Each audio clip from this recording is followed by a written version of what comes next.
మరి యొక్క పునరుద్ధాన దినాన్ని దేవుడు మన జీవితంలో మనకి అనుగ్రహించి ఉన్నారు. అందుని బట్టి మనము మొదటిగా దేవునికి మనము కృతజ్ఞతాస్తుతులు మరి ప్రకారంగా చెల్లింపబద్ధులమై ఉన్నాం.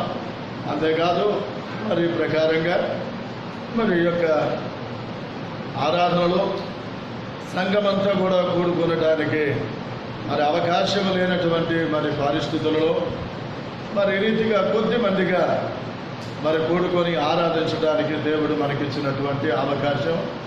మరి ప్రభు చిత్తమైతే మరి ప్రకారంగా మరలా తిరిగి సంఘమంతా కూడా కలిసి సంఘముతో కూడా మనము మరి అందరము కూడా కలిసి మరలా తిరిగి ఆరాధించుకునడానికి దేవుడు అట్టి మంచి అవకాశమును మరలా తిరిగి త్వరలోనే దేవుడు మనకి అనుగ్రహించినట్లుగా మరి రీతిగా మనము ప్రార్థన చేయబద్ధులమై ఉన్నాం.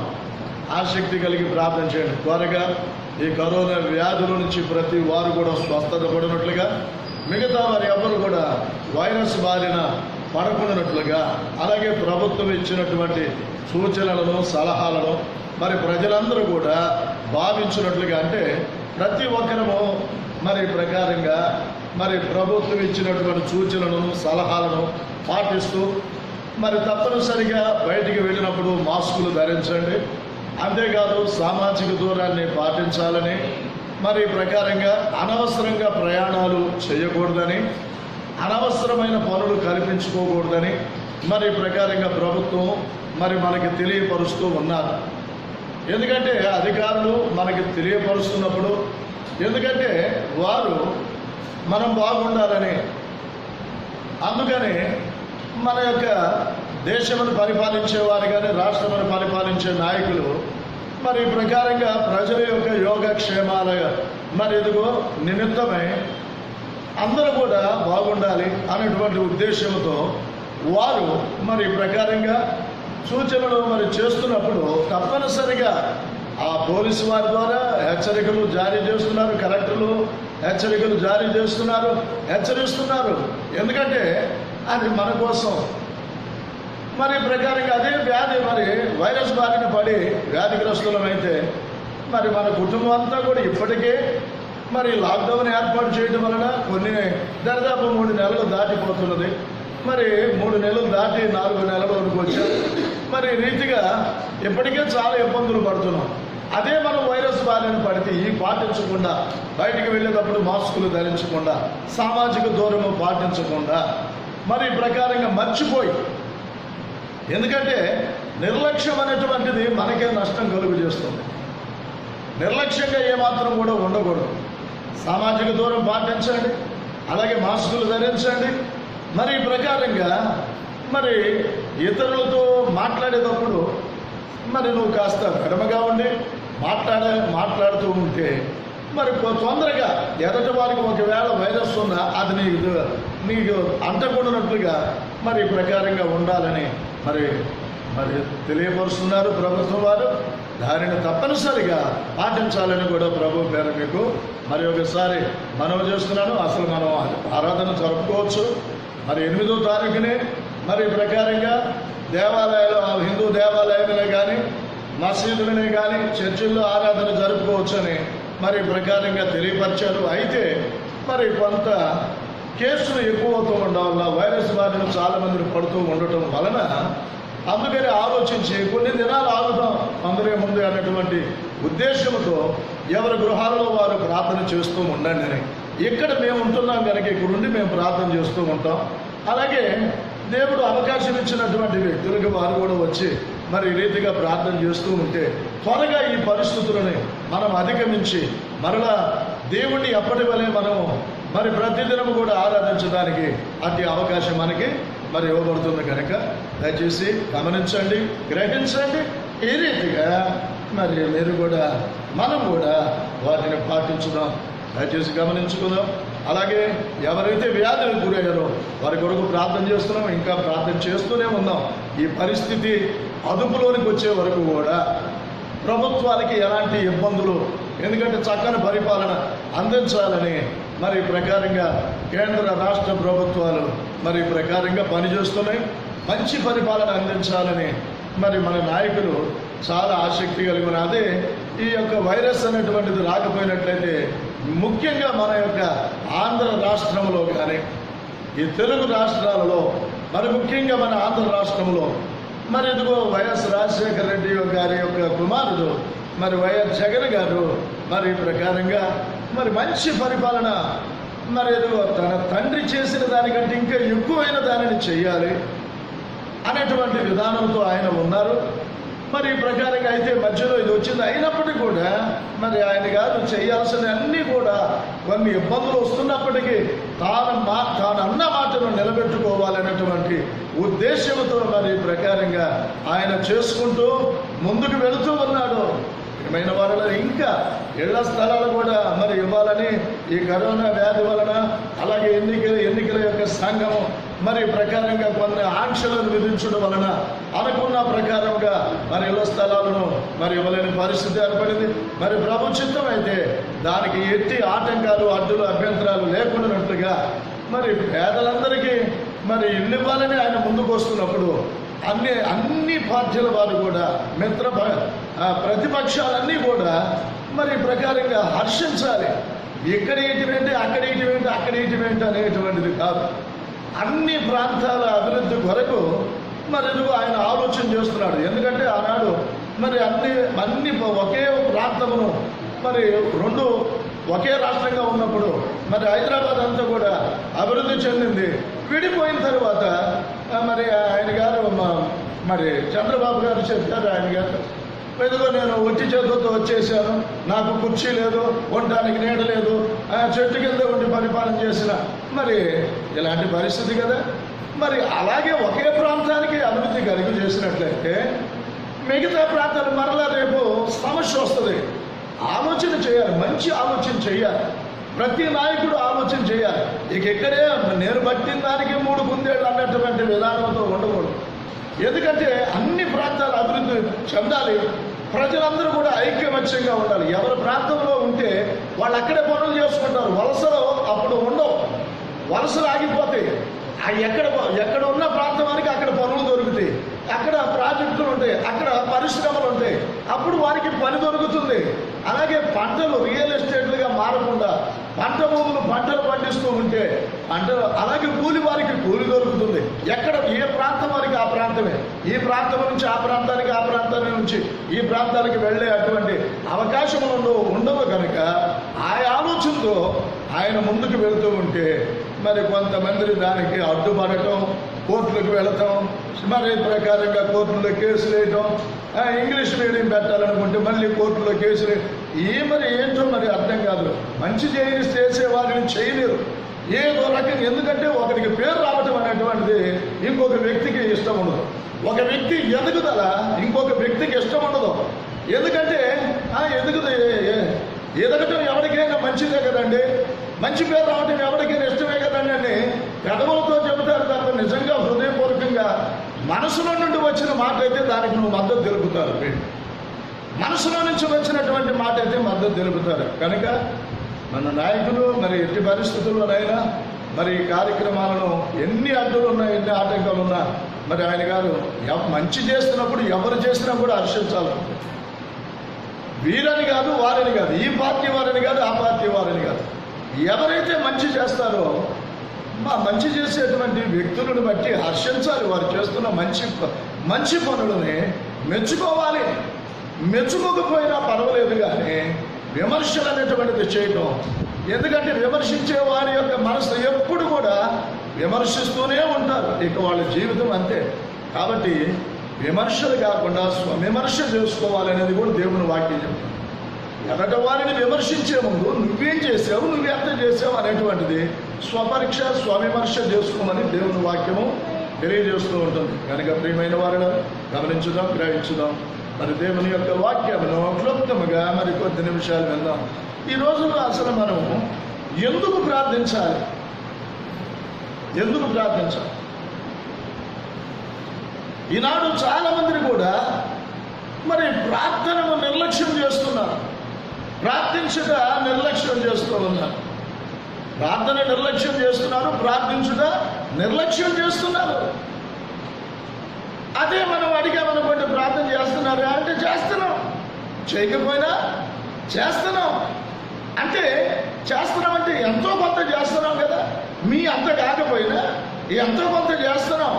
మీ అన్ని గంటలు మీరు అన్ని గంటలు ప్రార్థన చేస్తారు కాబట్టి మేము అన్ని గంటల ప్రార్థన కాకపోయినా ఎంతో కొంత ప్రార్థన చేస్తాం. మీ అంత విశ్వాసం కాకపోయినా ఎంతో కొంత విశ్వాసం మాకు ఉన్నది. మీ అంత నమ్మకం కాకపోయినా ఎంతో కొంత నమ్మకం అనేటువంటిది మాకు ఉన్నది అనేటువంటి మరి విధానాన్ని మాట్లాడుతూ ఉంటారు మనుషులు. అరే నిన్ను అడిగింది ఏమిటి, నువ్వు ఎంత చేసావా ఎంత చేసావా అని కాదు, అసలు నీవు ఆసక్తితో ప్రార్థన చేసావా, పట్టుదలతో ప్రార్థన చేసావా, అలాగే నేను ప్రార్థించుకోవాలి అనేటువంటి మనసుతో నీవు ప్రార్థన చేస్తున్నావా అనేటువంటిది నువ్వు ఆలోచించాలి. అసలు మనం ఎందుకు ప్రార్థన చేయాలి, ఎందుకు ప్రార్థన చేయాలి, దేనికి మనం ప్రార్థన చేయాలి, ఎందుకు ప్రార్థన చేయాలి, మనం అసలు దేనికి ప్రార్థన చేయాలి, ఇది మనము గుర్తించట్లా. యేసుక్రీస్తు ప్రభు మనకి చెప్పారు. మన బైబిల్లో చూస్తే మార్కు రాసిన సువార్త 14వ అధ్యాయము 38వ వచనములో వ్రాయబడినటువంటి మాట. మరి ప్రియమైన వారులారా, యేసుక్రీస్తు ప్రభు గెత్సెమనే తోటలోనికి మరి ఎందుకో మరి అది చివరి అనగా ఆయన అప్పగింపబడబోతున్నాడు, ఆయన్ని పట్టుకోబోతున్నాడు. గెత్సెమనే తోటలోనికి ఆయన తన శిష్యులతో కూడా మరి ప్రకారంగా వెళ్ళాడు. వెళ్ళిన తర్వాత తోట వెలుపల కొంతమందిని మరి ఎదుగో ఉంచారు. మీరు ఇక్కడ ఉండి ప్రార్థన చేయండి, మెలకువతో ఉండి ఇక్కడ ప్రార్థన చేయండి అని ప్రభు చెప్పారు. మీరు ఇక్కడ ఉండి ప్రార్థన చేయండి. అలాగే మరి తోటలోనికి తనతో పాటు ఎదుగో ఒక ముగ్గురిని మరి తీసుకొని వెళ్ళారు. ఎవరంటే వారు మనకి తెలుసు, చాలాసార్లు మనం వింటున్నాం. మరి 2020 సంవత్సరంలో మరి జూలై 5వ తారీఖును కూడా మరి ఒకసారి మనం యొక్క వాక్యమును మరలా ధ్యానించుకుంటున్నాం. ప్రియమైన వారులారా, ఇది మాకు తెలిసిందే కదా, ఇది మేము విన్నదే కదా అనేటువంటిది కాదు. మనం దేవుని మాటలు ఎప్పుడు విన్నప్పటికీ కూడా అవి నూతనమైనటువంటివే, అవి క్రొత్తగా. అంటే నీవు మంచి మనస్సు, యోగ్యమైన మంచి మనస్సుతో నువ్వు వాక్యమును విన్నట్లయితే అది నీకు రుచిస్తుంది. నీకు వాక్యం ఎడల ఆసక్తి ఉంటే అది పాతదే కదా, మేము వినిందే కదా. సరే, అనేకులు చెప్పొచ్చు, ఎందుకంటే నాలాంటి దైవజనులు, దేవుడు ఏర్పాటు చేసుకున్నటువంటి దైవజనులు, గొప్ప గొప్ప ప్రసంగికులు, మరెందుకో పేరెన్నిక కలిగినటువంటి వారు, మరి జాతీయ అంతర్జాతీయ ప్రసంగికులు కూడా ఉన్నారు.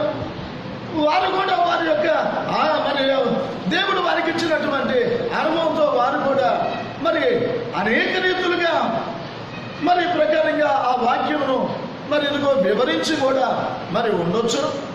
కానీ ప్రియమైన వారులారా, మరి ప్రకారంగా దేవుడు మనకిచ్చినటువంటి మరి ఈ దినమున మరల ఈ యొక్క వాక్య భాగమును వినటానికి దేవుడు మనకి అవకాశం ఇస్తుంది. నిర్లక్ష్యంగా ఉండకూడదు. ఇది మేము వినిందేగా, ఇది ఎప్పుడో చెప్పిందేగా, లేకపోతే ఇదిగో అనేక మందిని చెప్పగా మనం విన్నాము కదా అన్నటువంటి మరి ఇదిగో ఉద్దేశంతో ఏమాత్రం కూడా కాదు. శ్రద్ధతో దేవుని వాక్యమును వినాలి, శ్రద్ధతో దేవుని వాక్యమును వినాలి. మోషే గారికి దేవుడు చెప్పింది అదే. మరి ఇదిగో మోషే గారి ద్వారా ఇశ్రాయేలుతో దేవుడు మాట్లాడింది అదే. ఏమని అంటే మరి ప్రకారంగా మరి తెలియపరచబడినటువంటిది ఏంటో తెలుసు. మరి ఇదిగో నీవు నీ దేవుడైన యెహోవా మాట శ్రద్ధగా విని నేడు నేను నీకు ఆజ్ఞాపించు ఆయన ఆజ్ఞలన్నిటినీ అనుసరించి నడుచుకొని ఎడల నీవు నీ దేవుడైన యెహోవా మాట శ్రద్ధగా, ఎందుకంటే అశ్రద్ధగా విన్నప్పుడు రుచించదు, శ్రద్ధగా వింటే రుచిస్తుంది. శ్రద్ధతో వింటే అది మనసులోకి వస్తూ ఉంటుంది. శ్రద్ధతో వింటే చెవి నుండి హృదయంలోనికి చేరుతూ ఉంటుంది, మనసులోనికి చేరుతుంది. శ్రద్ధతో వింటే ఏదోలే వింటున్నాం కదా అంటే వింటున్నామంటే, అందుకనే ప్రభు చాలాసార్లు మనం వింటున్నాం, మీరు ఎలాగో వినుచున్నారో చూసుకొనడి, ఎలాగ వినుచున్నారో చూసుకొనడి అనేటువంటిది. కాబట్టి ఎలా వింటున్నావు? నిర్లక్ష్యంగా వింటున్నావా లేకపోతే శ్రద్ధతో వింటున్నావా? నిర్లక్ష్యంగా వింటున్నావా శ్రద్ధతో వింటున్నావా? కనుక నిర్లక్ష్యంతో వినబాకు, శ్రద్ధతో విను. ఈ రీతిగా ప్రభు మరి తోట లోపలికి కొంతమందిని అనగా ముగ్గురిని తీసుకొని వెళ్ళాడు. గెత్సేమనే లోపలికి తోటలో కొంతమందిని వెలుపటి ఉంచాడు, కొంతమందిని మరి ప్రకారంగా లోపలికి తీసుకొని ముగ్గురిని తీసుకొని వెళ్ళారు. పేతురు, యోహాను, యాకోబుని మరి ఇదిగో తీసుకొని వెళ్ళారు. వెళ్ళి ఇక్కడ ఉండి నేను మెలకువతో ఉండి ఇక్కడ ప్రార్థన చేయండి అని ప్రభు చెప్పారు. అయితే మరి ఆయన ఇంకొంత ముందుకు వెళ్ళి ఆయన ప్రార్థన చేస్తూ ఉన్నారు. ఆయన ప్రార్థన చేయకుండా ప్రార్థన చేయమని చెప్పట్లా, వారితో పాటు ఆయన ప్రార్థన చేస్తున్నాడు, అలాగే వారిని కూడా ప్రార్థన చేయమంటున్నాడు. గొప్ప శోధన ఆయన ముందు ఉన్నది, గొప్ప శోధన ఆయన ముందు ఉన్నది. గొప్ప శోధన, శిలువ శ్రమ మరి ప్రకారంగా ఆయన ముందు ఉన్నది. దాని కొరకై ఆయన మరి ఎందుకు సిద్ధపడుతున్నాడు, ప్రార్థన చేస్తున్నాడు. ఆ శోధనను జయించడానికి కావలసిన శక్తిని, లేక దేవుని యొక్క చిత్తమును నెరవేర్చడానికి కావలసినటువంటి శక్తిని ప్రార్థన ద్వారా ఆయన పొందుకుంటున్నాడు. ఆ శోధన అనేటువంటిది ఆయన కన్నుల ముందు ఉంది.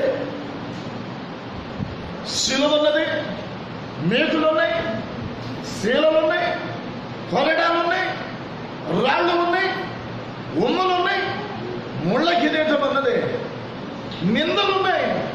తన ముందు ఎలాంటి తనకు ఏమి సంభవించబోతుందో అది ఆయన ముందుగానే ఎరిగి చాలాసార్లు శిష్యులతో మరి చెప్పాడు. చెప్పేటప్పుడు చాలా దుఃఖంతో చెప్పాడు శిష్యులతో చెప్పేటప్పుడు. అందుకని ఇప్పుడు ప్రార్థన సహాయం. అందుకని శిష్యులు కూడా తరచుగా ఆయన శిష్యులతో వెళ్ళేవాడు, ఏకాంతముగా వెళ్ళి కూడా ఆయన ప్రార్థన చేసేటువంటి వాడు, ఏకాంతంగా ప్రార్థన చేసేవాడు. అలాగే ఇప్పుడు శిష్యులతో కూడా, ఎందుకంటే ఇది ఇక చివరి ఇక ప్రభు వారితో కూడా కలిసి ఇక ప్రార్థన చేయడానికి అనగా శరీరధారి అయి మరి ఇదిగో ఉండేటువంటి దినం కాదు. ఇక ఆయన ఇక శిలువ మరణానికి అప్పగించబడబోతున్నటువంటి మరి దినము. మరి ప్రకారంగా మరి ఆయన ఆ రీతిగా మరి చివరిగా శిష్యులతో కూడా గెత్సేమనెకు వచ్చారు.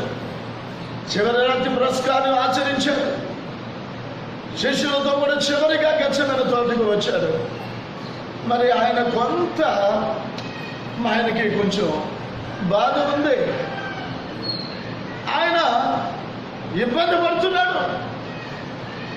తను ఎలాంటి శ్రమను తాను పొందబోతున్నారు, ఈ మనుషులు తనను ఏ రీతిగా హింసించబోతున్నారో, దానికంటే ముఖ్యంగా ఎక్కడ నేను దేవుని యొక్క చిత్తమును, తండ్రి చిత్తమును చేసే విషయంలో తప్పిపోతానేమో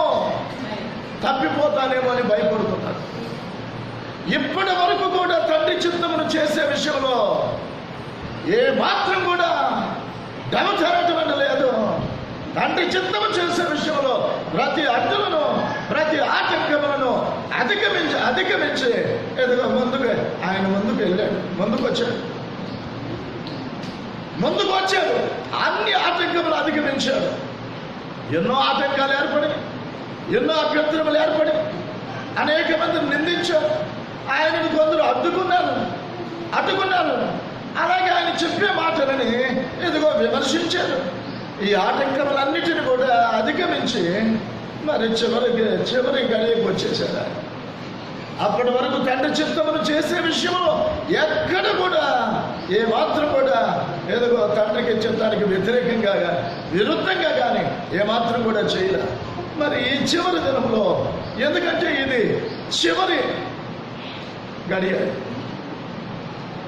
ఎందుకంటే దీనినే అస్సలు చేయాల్సింది దీనినే. మరి నేను నెరవేరుస్తానా నెరవేర్చలేనా?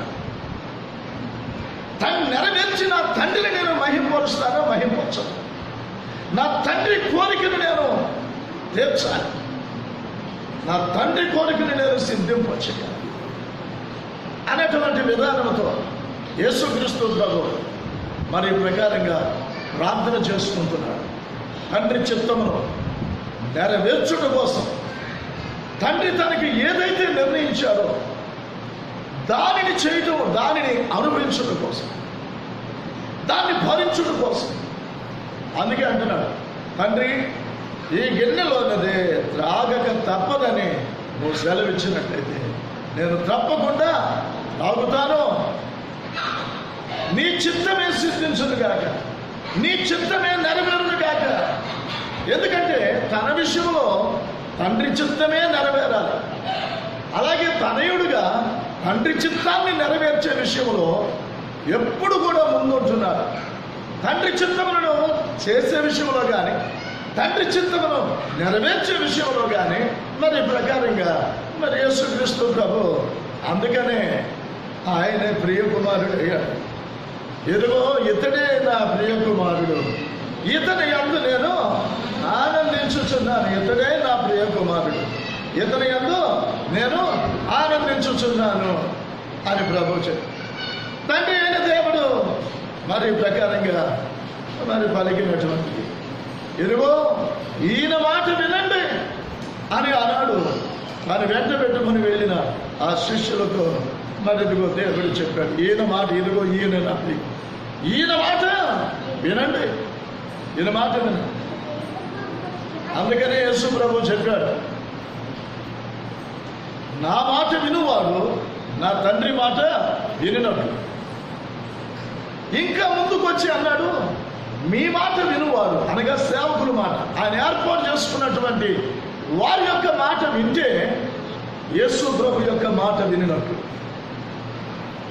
యేసు ప్రభు యొక్క మాట వింటే తండ్రి మాట వినినట్లు. అలాగే తాను ఏర్పాటు చేసుకున్నటువంటి సేవకులను ఎవరైతే చేర్చుకుంటారో వాడు మిమ్మల్ని ఎవరైతే చేర్చుకుంటాడో వాడు నన్ను చేర్చుకున్నట్టు. ఎవరైతే నన్ను చేర్చుకుంటాడో హృదయపూర్వకంగా మనస్ఫూర్తిగా పరలోకమైన నా తండ్రిని చేర్చుకున్నట్టు. ఎవడైనను మీ మాట వెనక నేదుగో మిమ్మల్ని చేర్చుకొనక మీ మాట వినని ఎడల వాడు నన్ను చేర్చుకొనక నా మాట విననట్లే. వింటున్నావా సేవకుడి మాట? సేవకుడి మాట వింటున్నావా? సేవకుడు చెప్పింది చేస్తున్నావా? సేవకుడు చేయమంది చేస్తున్నావా? సేవకుడు నడవమన్నట్టు నడుస్తున్నావా? సేవకుడు రమ్మన్నట్టు వస్తున్నావా? సేవకుడు వినమన్నట్టు వింటున్నావా? ఒకసారి ఆలోచన చేయను. అలాగా చేయనప్పుడు నువ్వు యేసు మాటలు వినట్లేగా, యేసు ప్రభు చెప్పింది చేయనట్లేగా. ఏమనుకుంటున్నావు నువ్వు? గమనించండి. కనుక ఈ ప్రకారంగా యేసుక్రీస్తు ప్రభు మరి ఆ యొక్క గెత్సెమనే తోటలో తండ్రి ఎక్కడ నేను శిలువ మరణానికి భయపడట్లా, ఆయన మేకులకి చీలలకి భయపడట్లే, ఆయన శిలువ మోయటానికి భయపడట్లేదు. ఆయన ఎక్కడ తండ్రి చిత్తమును చేసే విషయంలో తప్పిపోతానేమో అని భయపడుతున్నాడు. ఎక్కడ తండ్రి చిత్తమును చేసే విషయంలో, అలాగే తండ్రి తనకు అప్పగించినటువంటి ఆ కర్తవ్యాన్ని ఎక్కడ నేను చివరిలో ఎక్కడైనా నేను మిస్ అవుతానా? అలాగైతే నా తండ్రిని నేను బాధ పెట్టిన వాడిని అవుతాను. నా తండ్రిని నేను అసలు నన్ను ఎందుకు ఈ లోకానికి పంపించాడు అది వ్యర్థమైపోతుంది. నన్ను ఎందుకు ఈ లోకానికి పంపించాడు?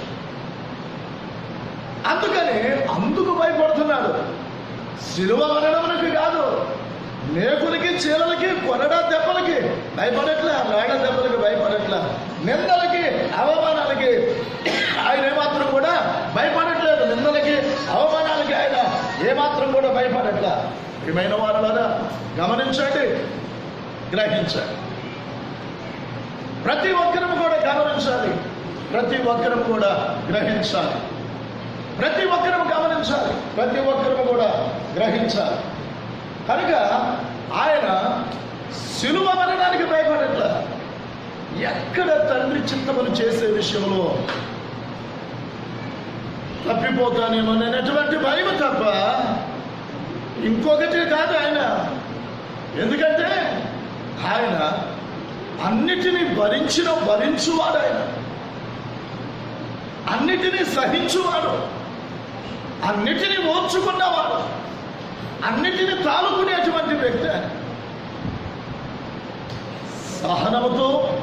సహనము కలిగిన వ్యక్తి, శాంతమూర్తి ఆయన, ఓర్పు సహనములు కలిగినటువంటి వాడు ఆయన, ప్రేమ కలిగినటువంటి వాడు ఆయన. కనుక ప్రేమైనటువంటి వాడు ఆయన దేనికి భయపడుతున్నాడు అంటే తండ్రి చిత్తమును చేసే విషయంలో చెప్పనులో నేను ఒకవేళ చేయలేకపోతానేమో. అందుకని ఇప్పటి వరకు కూడా తండ్రి చిత్తమనే నెరవేర్చాడు. ఏదైనా తండ్రి నీ చిత్తమే నా విషయంలో నెరవేర్చు, అలాగే నీ చిత్తమును నేను నెరవేర్చున్నట్లుగా నన్ను నడిపించాడు. కనుక ఆ రీతిగా యేసుక్రీస్తు ప్రభు మరి ప్రకారంగా ప్రార్థన చేస్తూ ఉన్నాడు. అలాగే ప్రార్థన సహాయాన్ని కోరుకున్నాడు. నేను ఒంటరిని కాదు, నా తండ్రి నాతో కూడా ఉన్నాడు. ఎందుకంటే తండ్రి ఆయనతో ఉండి బలపరుస్తూ ఉన్నాడు. అయితే ఆయన శరీరధారి అయి ఉన్నాడు. శిష్యులని ప్రార్థన సహాయం కోసం వారిని కూడా వెంట పెట్టుకొని ఆ తోటలోనికి వచ్చి మరి ప్రకారంగా ఆయన ప్రార్థన చేస్తూ ఉన్నాడు. ఆయన ప్రార్థన చేస్తూ ఉంటుండగా ఆయన చెమట నేల మీద ముఖము నుండి, తలలో నుండి, ముఖము నుండి మరి ప్రకారంగా జారి శరీరం నుంచి నేల మీద పడుతూ ఉంటే అవి గొప్ప రక్తపు బిందువులు అవుతున్నాయి. గొప్ప రక్తపు బిందువులుగా అంతగా ప్రార్థన చేస్తున్నాడు. తండ్రికి ప్రార్థన చేస్తున్నాడు. తనను మరణం నుండి తప్పించు వారికి కన్నీళ్లతోనూ యాచనలతోనూ కృతజ్ఞతాస్తుతులు ఆయన ప్రార్థన చేస్తూ ఉన్నాడు. కనుక గమనించండి, గ్రహించండి. మరణం నుండి తప్పించు కలవానికి ప్రార్థించాలి. కాబట్టి నీ చిత్తమైతే ఇది తొలగించు, లేదు ఈ గిన్నెలోనిది నేను త్రాగక తప్పదంటే తప్పనిసరిగా నేను త్రాగుతాను అని ఈ ప్రకారంగా యేసుక్రీస్తు ప్రభు మరి తండ్రికి ప్రార్థన చేస్తున్నారు. చేసిన తరువాత కొంచెము సేద తీర్చుకున్నారు. శిష్యులు ఏం చేస్తున్నారో వచ్చి శిష్యుల దగ్గరకు వచ్చి చూస్తే వారు హాయిగా, ఇప్పుడు నేను చెప్తాను, అబ్బాయి మీరు పైకి వెళ్ళి ప్రార్థన చేసుకోండి, మీరు ప్రార్థన చేసుకుంటున్నారులే అనుకోండి, నేను ఇక్కడ నుండి ప్రార్థన చేసుకుంటా. తర్వాత కొంచెం సేపు ఆగిన తర్వాత ఆ పైకి వచ్చి చూసినప్పుడు ఏం చేస్తూ ఉంటాం? కూర్చొని మాటలు పెట్టుకుంటామో లేకపోతే పడుకొని నిద్రపోవటమో చేస్తూ ఉంటాం. ఏంటంటే ప్రార్థన చేసుకున్నాం. సరిపోద్దా? మన జీవితానికి ఎంత ప్రార్థన చేసినా బ్రతికినంత కాలం కూడా ఊపిరున్నంత వరకు మనం ప్రార్థన చేస్తూనే ఉండాలి.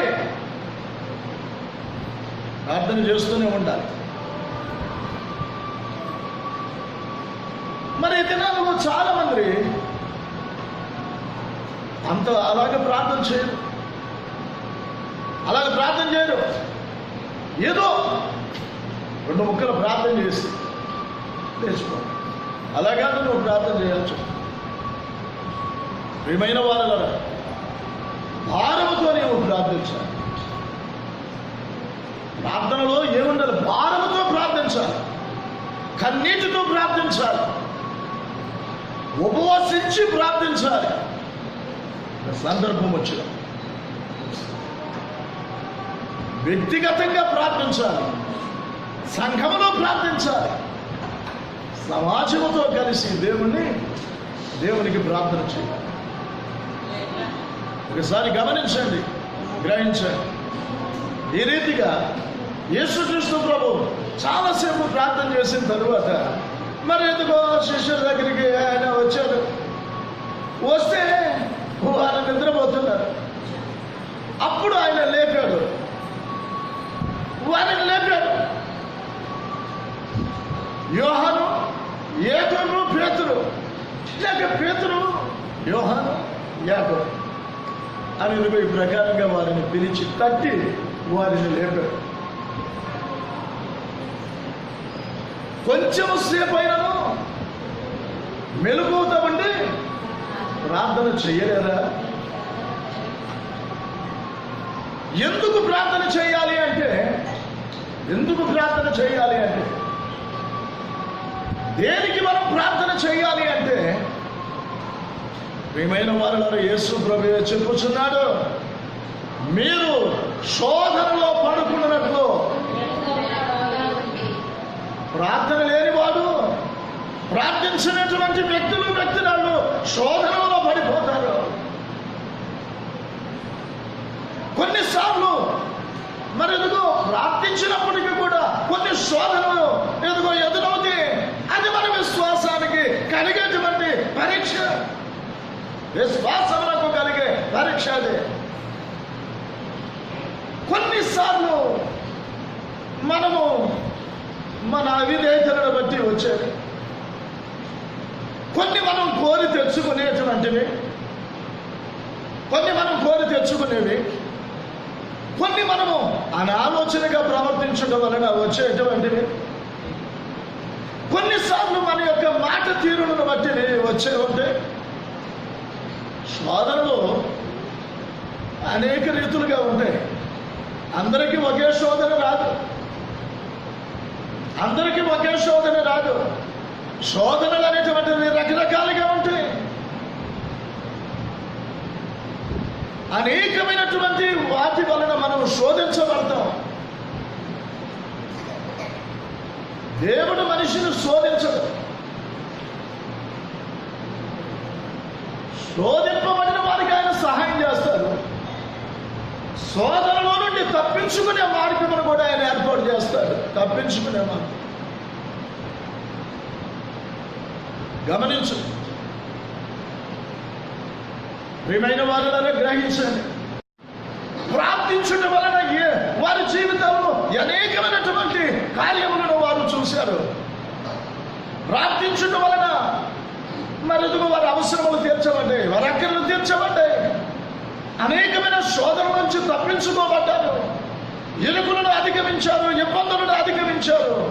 ప్రార్థన ద్వారా వారికి కావలసిన వాటిని సాధించుకున్నారు. ప్రార్థించి, విశ్వాసంతో ప్రార్థించి, దేవుని యందు విశ్వాసంతో ప్రార్థించి అనేకమైనటువంటి కార్యములను వారు సాధించుకున్నారు. అలాగే మరి ప్రకారంగా మనం ఎందుకు ప్రార్థించాలి? యేసు ప్రభు చెప్పారు, మీరు శోధనలో పడకుండానట్లు మెలకువతో ఉండి ప్రార్థన చేయి. ప్రియమైన వారు, మెలకువతో ఉండి ప్రార్థన చేయి. నిద్రమత్తులుగా ఉండబాకండి, మెలకువగా ఉండి ప్రార్థన చేయండి. ఆత్మ సిద్ధమే, శరీరమే బలహీనము. పేతురుతో చెప్పారు, ప్రియమైన వారు వారితో చెప్పారు. ఎందుకు ప్రార్థన చేయాలి అంటే, ఈరోజు మనం ఎందుకు ప్రార్థన చేయాలి? దేనికి ప్రార్థన చేయాలంటే, మనము శోధనలో పడకుండానట్లుగా మనము మెలకువతో ఉండి ప్రార్థన చేయవలసి ఉన్నాం కనుక మరి ఈ ప్రకారంగా మనం కూడా మరి దేవుని వాక్యము పరిశుద్ధాత్మ దేవుడు ఈ మధ్యాహ్న సమయం ఈ దినమున తన వాక్యము ద్వారా మనకి తెలియపరుస్తున్నారు. ఆనాడు యేసుక్రీస్తు ప్రభు తన శిష్యులకి తెలియచేశాడు. ఈరోజు పరిశుద్ధాత్మ దేవుడు మరి ఇదిగో తన వాక్యం ద్వారా మనకి తెలియపరుస్తున్నారు. మీరు శోధనలో పడుకున్నట్లు మెలకువతో ఉండి ప్రార్థన చేయాలి అని తెలియపరుస్తున్నారు. మరి ఈరోజు మనం చేద్దామా? దేవుని వాక్యము మనకి చెప్పిన రీతిగా చేద్దాం.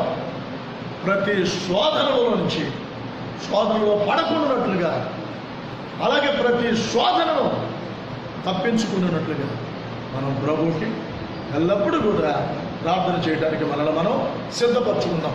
అట్టి కృప ఇవ్వాలి. మెలకువతోండి ప్రార్థించే కృపను దేవుడు మనకు అనుగ్రహించినట్లుగా ఈ మధ్యాహ్నకాల సమయంలో చిన్న ప్రార్థన చేసుకుందాం. ప్రార్థన దేవుడి యొక్క మాటలు మన వినికిడిలో దీవించి ఆశీర్వదించునుగాక. ఆమేన్, ఆమేన్, ఆమేన్. ప్రార్థన చేసుకుందాం.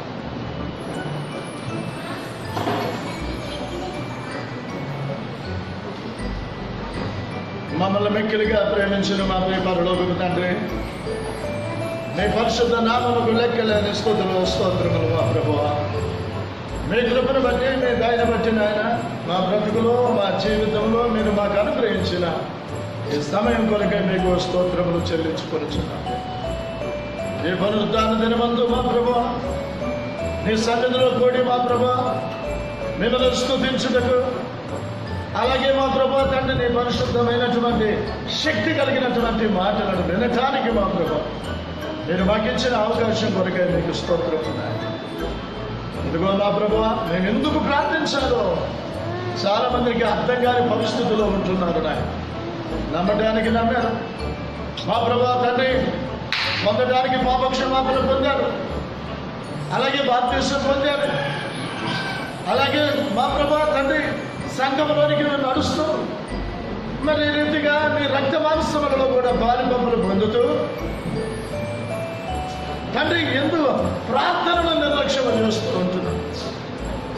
ఎందుకు ప్రార్థించాలో కూడా వారికి అర్థం కాని పరిస్థితుల్లో ఉంటుండగా ఈరోజు నువ్వెందుకు ప్రార్థించాలో మీ వాక్యంలో ఆనాడు మా ప్రభువు మీరు శరీరధారయ్య ఉన్న దినాల్లో అగత్యమైన తోటలో నీ ప్రియమైన శిష్యులతో నాయన మీరు మా ప్రభువు చెప్పారు, మీరు శోధనలో పడుకున్నట్లు మేలుకొవతో ఉండి ప్రార్థన చేయండి. ఈరోజు మాకు నాయన నీ వాక్యం మా ప్రభువు తండ్రి నీ ఆడుకోవాలి.